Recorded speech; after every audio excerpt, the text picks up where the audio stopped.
ఇంగ్లాండ్తో test series ఆరంభమవుతుండగా బౌలింగ్లో భారత్ ఆశలన్నీ జస్ప్రీత్ బుమ్రా మీదే నిలిచాయి. అయినా సరే తొలి టెస్టులో టీమిండియాకు ఓటమి తప్పలేదు. తొలి ఇన్నింగ్స్లో అదరగొట్టిన అతను రెండో ఇన్నింగ్స్లో అంచనాలను అందుకోలేకపోయాడు.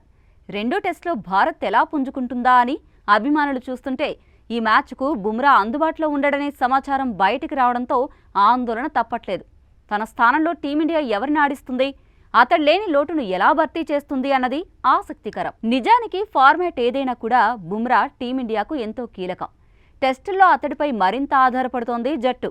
ముఖ్యంగా పేస్ పిచ్చులకు నెలవైన దేశాల్లో టెస్టులు ఆడుతుంటే బుమ్రా అత్యంత కీలకంగా మారుతున్నాడు.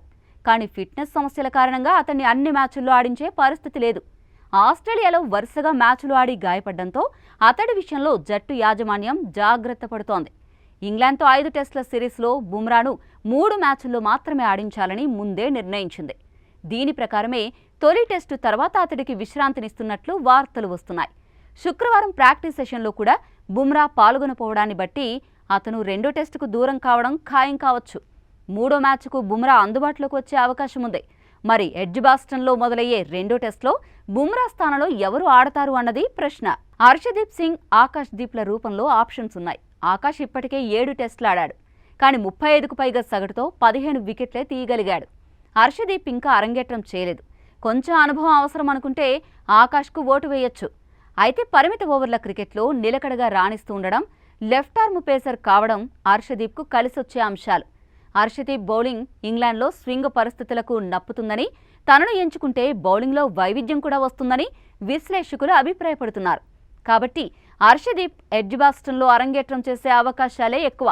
అయితే ఆకాష్ దీప్ను కూడా తుది జట్టులోకి తీసుకునే అవకాశాలను కొట్టిపారేయలేం. తొలి టెస్టులో ప్రసిద్ధ కృష్ణ, శార్దుల్ ఠాకూర్ల బౌలింగ్ ఆశాజనకంగా సాగలేదు. ప్రసిద్ధ 5 వికెట్లు తీసినా ధారాళంగా పరుగులిచ్చేశాడు.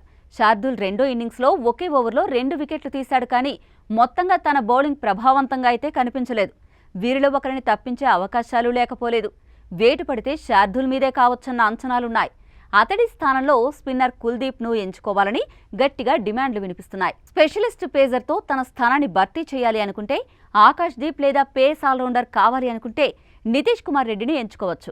తుది జట్టులో ఎవరుంటారు అన్నది పక్కన పెడితే బుమ్రా ఉండగానే అనుకున్నంత ప్రభావం చూపని పేస్ విభాగం అతను లేకుండా ఏ మేర రాణిస్తుందో అన్న ఆందోళన అభిమానులను వెంటాడుతోంది. ఇంగ్లీష్ బ్యాటర్లు ముందు నుంచే ఊపు మీదుండగా తొలి టెస్టు విజయానంతరం వారి ఆత్మవిశ్వాసం రెట్టింపై ఉంటుంది. ఈ స్థితిలో వారికి కళ్లెం వేయడం తేలిక కాదు. కాకపోతే లీడ్స్తో పోలిస్తే ఎడ్జ్బాస్టన్లో పరిస్థితులు బౌలింగ్కు, ముఖ్యంగా పేస్కు ఎక్కువగా అనుకూలంగా ఉంటాయి. ఈ సానుకూలతను భారత బౌలింగ్ దళం ఏ మేర ఉపయోగించుకుంటుందో చూడాలి. పేస్ దళానికి నాయకత్వం వహించనున్న సిరాజ్ మ్యాచ్లో కీలక పాత్రే పోషించాల్సి ఉంటుంది.